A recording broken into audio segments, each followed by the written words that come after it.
Have you ever met someone who irritated you for absolutely no reason? They didn't insult you. They didn't wrong you. They didn't even know you existed. Maybe they laughed too loudly. Maybe they smiled too easily. Maybe they seemed unusually confident. And somehow, just seeing them made your day a little worse. You told yourself it was them, their voice, their laugh, their energy, but deep down, a quieter question waited. Why does this bother me so much? Today, I'd like to tell you a story. There once lived a man named Arjun. Every morning, his life followed the exact same rhythm. Wake up at 6, make tea, read the newspaper, water the plants. Everything had its place. Everything had its time. Life felt peaceful because it was predictable. But Arjun hadn't always been like this. Years ago, he filled notebook margins with little sketches. He sang loudly in the shower. He danced at weddings until his feet hurt. Then, life happened. Deadlines, bills, responsibilities. People told him to grow up. Slowly, he folded that joyful version of himself away, like an old photograph tucked inside a drawer. Routine quietly took its place. Routine never embarrassed him. Routine never disappointed him. Routine felt safe. Then one day, a new neighbor moved in. Her name was Mira. She simply lived differently. She sang while sweeping her balcony. She laughed with the delivery driver. Sometimes she danced when her favorite song played. She smiled at complete strangers. Arjun couldn't understand her. Why does she have to be so cheerful? Doesn't she have real problems? Why does she always smile every morning? He found another reason to dislike her. The strange thing was, she had never done anything to him. Not once. Yet his irritation kept growing. Weeks passed. One evening, a heavy storm rolled across the neighborhood. Rain hammered the rooftops. Then the electricity went out. One by one, neighbors stepped outside. Someone lit candles. Someone made tea.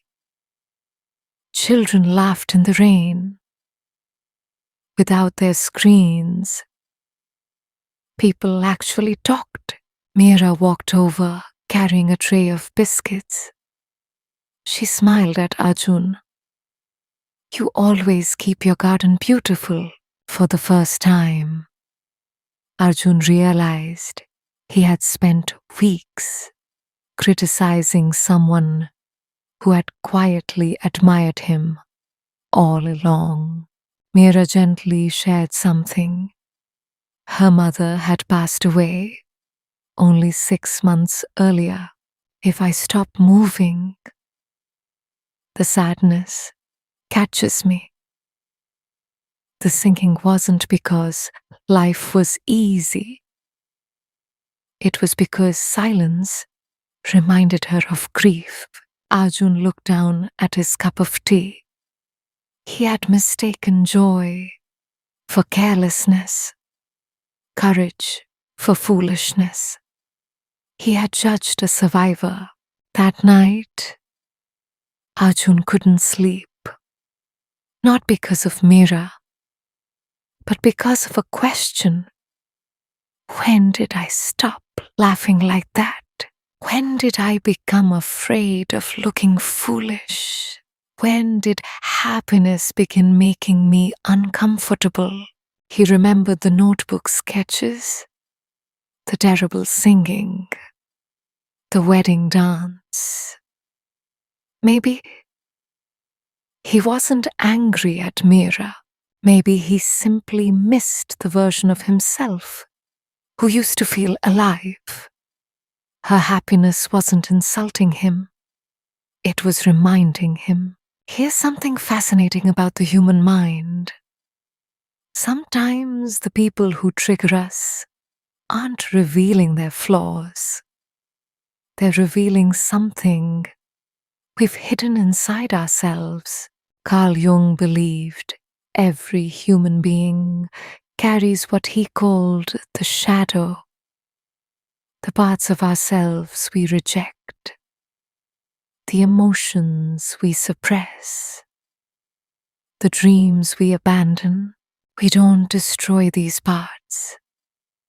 We bury them, and what we bury inside, we begin noticing everywhere else. Psychologists call this projection. The mind quietly takes what it cannot accept within and places it onto someone else. They're annoying, but Jung also described something even more beautiful: the golden shadow.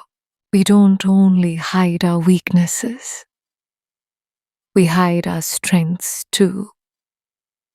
The creativity we stopped showing, the confidence we were punished for. So when someone expresses those forgotten qualities, something inside us stirs.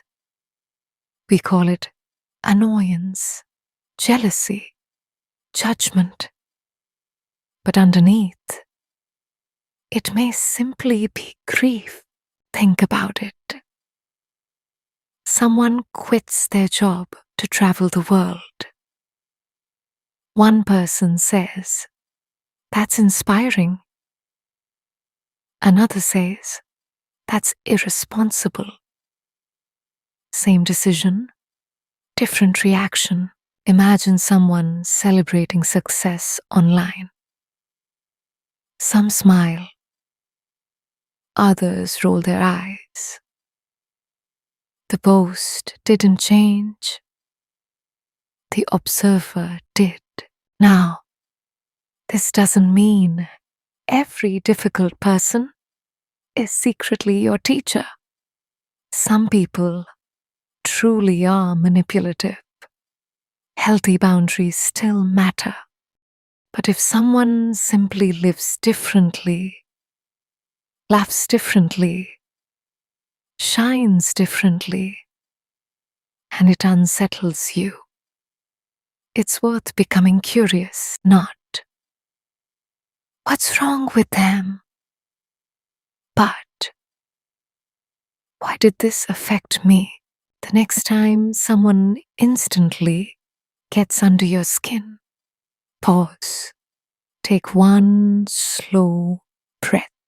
Ask yourself, what exactly triggered me?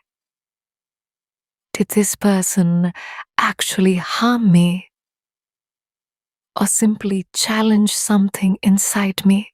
Is there something they have or express that I've stopped allowing myself to feel? You don't need perfect answers. The questions themselves begin the healing. Curiosity softens judgment. Awareness replaces reaction. Maybe the people who trigger you aren't standing in your way.